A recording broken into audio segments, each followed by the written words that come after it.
మీరు కాన్స్టిపేషన్తో బాధపడుతున్నారా? మలబద్ధకం అనేది చాలా తీవ్రమైన విషయం. మనం ఇది నెగ్లెక్ట్ చేస్తే 3 పూట్ల తింటున్నాం, అట్లీస్ట్ 1 to 2 టైమ్స్ అన్న మనం విసర్జించాల్సిన అవసరం కూడా అంతే ఉంది. కాన్స్టిపేషన్గా ఉండిపోవడం వల్ల మనకి ఎన్ని ప్రమాదాలు వస్తాయో మీకు తెలుసా? బాడీలో చెడు బ్యాక్టీరియా అనేది ఎక్కువ పెరిగిపోతుంది, మంచి బ్యాక్టీరియా తగ్గుతుంది. అంటే గట్ ఇంబ్యాలెన్స్ అనేది, గట్ సింబయోసిస్ అనేది క్రియేట్ అవుతుంది.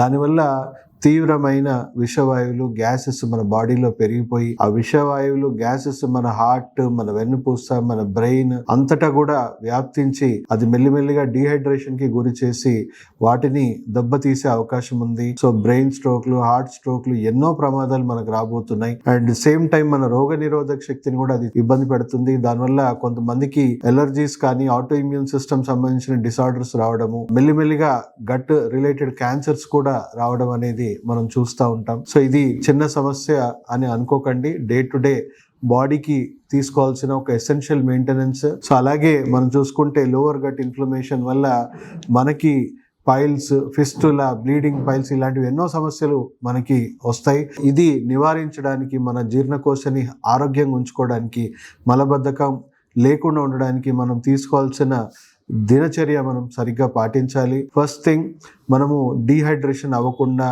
డైలీ కనీసం 3 to 5 లీటర్స్ మన బాడీ రిక్వైర్మెంట్ తగ్గట్టుగా వాటర్ తాగడం అనేది చాలా ఎసెన్షియల్. అప్పుడప్పుడు మార్నింగ్ లేసి గోరువెచ్చని నీళ్లు లేదా నిమ్మకాయ కానీ, తేనె కానీ కలుపుకొని మనము తాగడం వల్ల కూడా కాన్స్టిపేషన్ అనేది ఈజ్ అవుతుంది. ఫైబర్ కంటెంట్ కూడా చాలా చాలా ఎసెన్షియల్. సో ఖచ్చితంగా డైలీ మనం తినే ఫుడ్ తో పాటు లంచ్ కి ముందు, డిన్నర్ కి ముందు సలాడ్స్ తినడం అండ్ అప్పుడప్పుడు బ్రేక్ఫాస్ట్ మానేసి ఓన్లీ ఫ్రూట్స్ తినడం, ఫైబర్ ఇంటేక్ పెంచడం వల్ల కాన్స్టిపేషన్ ఇష్యూస్ చాలా మటుకు తగ్గిపోతుంది. అండ్ డైలీ కొంత ఫైబర్ అనేది మనం యాడ్ చేసుకోవడం చాలా ఇంపార్టెంట్. సో మనకు ప్లాంట్ బేస్డ్ ఫైబర్ ఇసాబ్గుల్ అని చెప్పేసి మెడికల్ షాప్ లో దొరుకుతుంది. ఖచ్చితంగా డైలీ ఒక స్పూన్, ఒక గ్లాస్ గోరువెచ్చని నీళ్ళలో పడుకునే ముందు తాగడం వల్ల మనకి చాలా మటుకు కాన్స్టిపేషన్, గట్ లైనింగ్ అనేది చాలా హెల్తీగా మెయింటైన్ అవుతుంది. మనకి జామకాయ అనేది చాలా చాలా ఇంపార్టెంట్, ఎందుకంటే హైయెస్ట్ ఫైబర్. కాన్స్టిపేషన్ కి ఇది రామబాణం లాగా వర్క్ చేస్తుంది. అప్పుడప్పుడు క్యాస్టర్ ఆయిల్ అంటే ఆమ్దం నూనె కానీ లేదా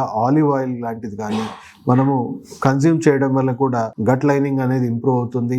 సో తప్పకుండా ఈ కాన్స్టిపేషన్ ఇష్యూస్ ని డే టు డే మనము ఎప్పటికప్పుడు మనం చూసుకోవాలి. మోషన్స్ వచ్చిన ఆపుకోవడము ఇలాంటివి అస్సలు చేయకండి. దానివల్ల ప్రాబ్లమ్స్ అనేవి క్రియేట్ అవుతూ ఉంటాయి. న్యాచురల్ గా వచ్చినప్పుడు డెఫినెట్ గా మనం ఎంత త్వరగా మోషన్స్ ఎవాక్యుయేట్ చేసుకుంటే అంత మంచిది మన ఆరోగ్యానికి.